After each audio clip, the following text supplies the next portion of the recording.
Guidelines for acting professionally. Skill acquisition. To act in a play will require basic training and orientation in the techniques and medium. And such training will be contingent on interest in and possibly flair for acting. The actor's initial interest in play acting should be to derive self-satisfaction and fulfillment, and to acquire the skills and discipline which are prerequisites to professionalism. Any interest based on financial returns and stardom often leads to a crash, for such interest hardly survives the disappointment of not getting the expected income and the frustration of not getting the anticipated stardom at the expected time. Such inordinate interest seeks for its goals, namely money and stardom, through shortcuts at the expense of proper training, which will add value to your trade and eventually ensure much money and greater stardom. Flair does not compensate for training. A naturally good actor will still require basic training in the methodology and technicality of acting on stage, or for the screen, or in a radio studio, or indeed posing for a photo drama. Each of these media has its peculiar guidelines which a flair actor will know nothing about unless he or she is taught.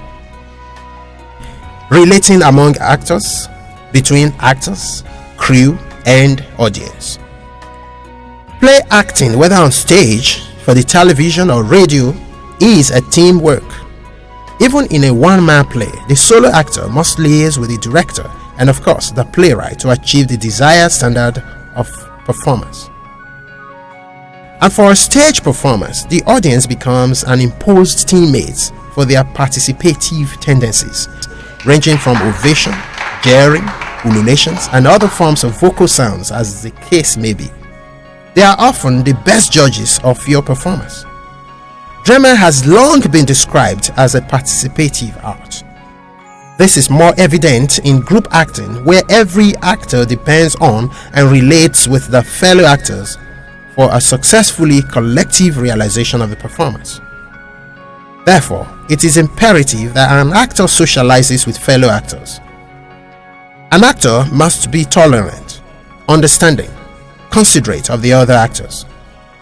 There cannot be a successfully collective performance in an atmosphere charged with hatred and jealousy among performers.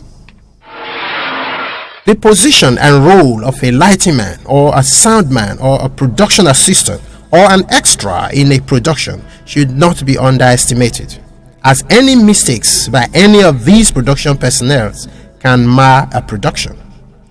That shows how important they are. Discipline.